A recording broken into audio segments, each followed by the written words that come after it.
Damas y caballeros, buenos días a todos. En el día de hoy, el Museo del Prado ha recibido un nuevo presente, una obra que proviene del Museo del Louvre de París, y no es nada más ni nada menos que La libertad guiando al pueblo de Eugène Delacroix, pintada en 1830.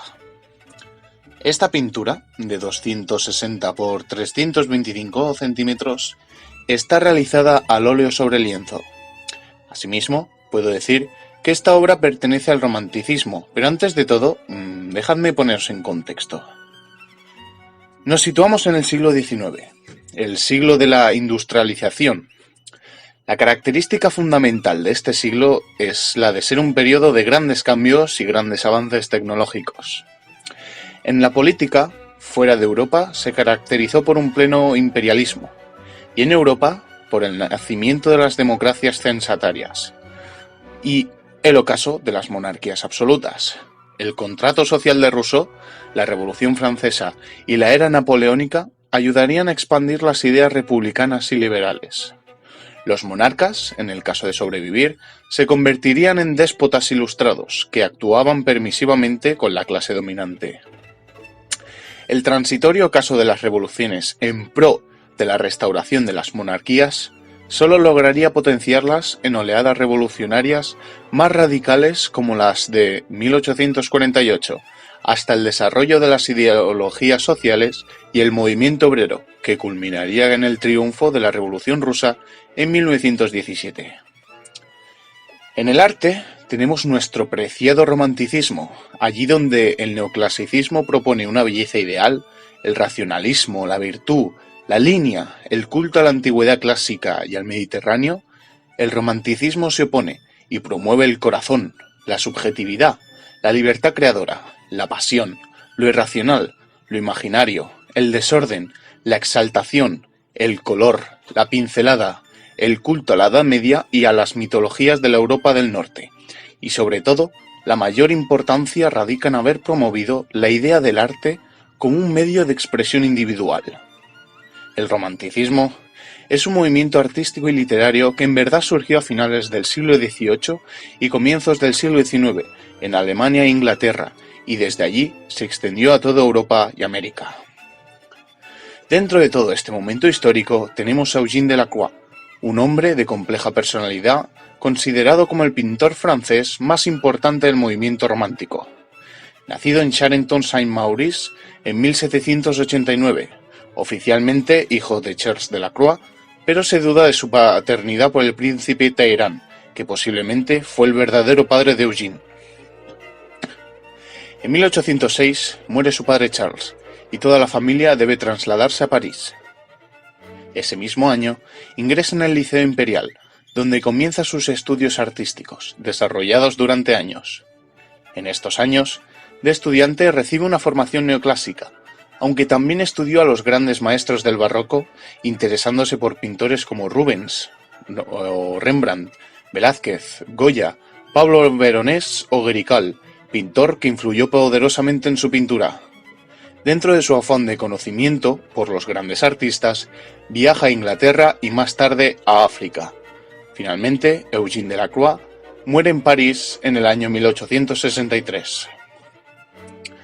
Dejando de un lado la biografía, puedo decir que La libertad guiando al pueblo muestra de un modo alegórico los sucesos revolucionarios en la capital francesa durante los días 27, 28 y 29 de julio de 1830. En ellos, el monarca Carlos X, perteneciente al reinado de los Borbones, restringió ostensiblemente las libertades del pueblo francés, en una conducta plena de autoritarismo, del que rápidamente derivó en un levantamiento por parte de las diferentes clases sociales de la época. La revuelta acabó finalmente con la expulsión del rey y la consecuente victoria del pueblo francés, que, aunque no consiguió establecer una república, el nuevo rey que ocupó el trono, Luis Felipe de Orleans, fue algo más cercano con la burguesía. En ese sentido, Delacroix lo que ha querido representar en este lienzo es la lucha de las diferentes clases unidas por la libertad, y para destacarlo, vemos cómo aparecen representantes de varias condiciones sociales. La burguesía, personificada en la figura que lleva la chistera y empuñando el fusil entre sus manos. La clase obrera, con una camisa blanca y un sable en su mano derecha. El adolescente, empuñando 2 pistolas, representa a los más jóvenes, simbolizando así el futuro cambio. Y la gran masa popular, con los brazos en alto, símbolo de la revolución, en medio de la humareda que llena el fondo de la obra. Al tratarse de un movimiento puramente social y sin ningún líder destacable, el pintor ubica en medio del campo de batalla a una figura femenina semidesnuda, armada con un fusil y portando la bandera tricolor francesa, un personaje que no es más que la personificación de la libertad y por asimilación de la nueva Francia. A sus pies, un moribundo se arrastra hacia ella, dándole sus últimas fuerzas, pero lleno de esperanza.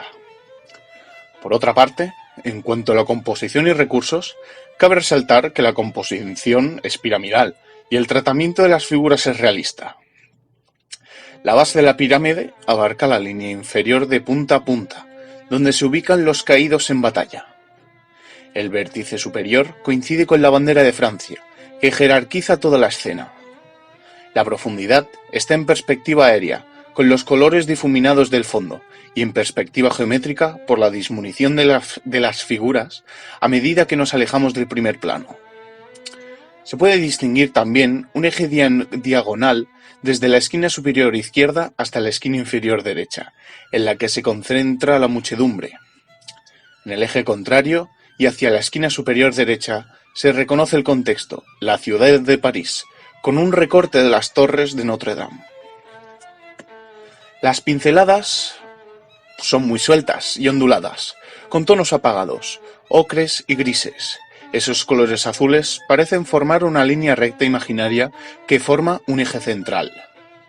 En cuanto a la luz, procede del lado izquierdo, iluminando especialmente al héroe caído de camisa blanca y al moribundo de camisa azul, a la libertad y a otros personajes que simbolizan la unión del pueblo.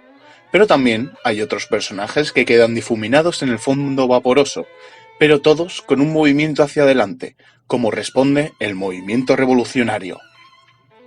Finalmente, os diré que la libertad guiando al pueblo no fue un encargo, sino una iniciativa del pintor por convicción política. Sobre las interpretaciones de la función o finalidad de este lienzo son claramente propagandísticas, conmemorativas e históricas. Y en cuanto a la posinfluencia, puedo decir que fue mucha, pero la más relevante fue en los impresionistas, en los simbolistas y en los realistas, así como en Millet o Van Gogh. Muchas gracias a todos.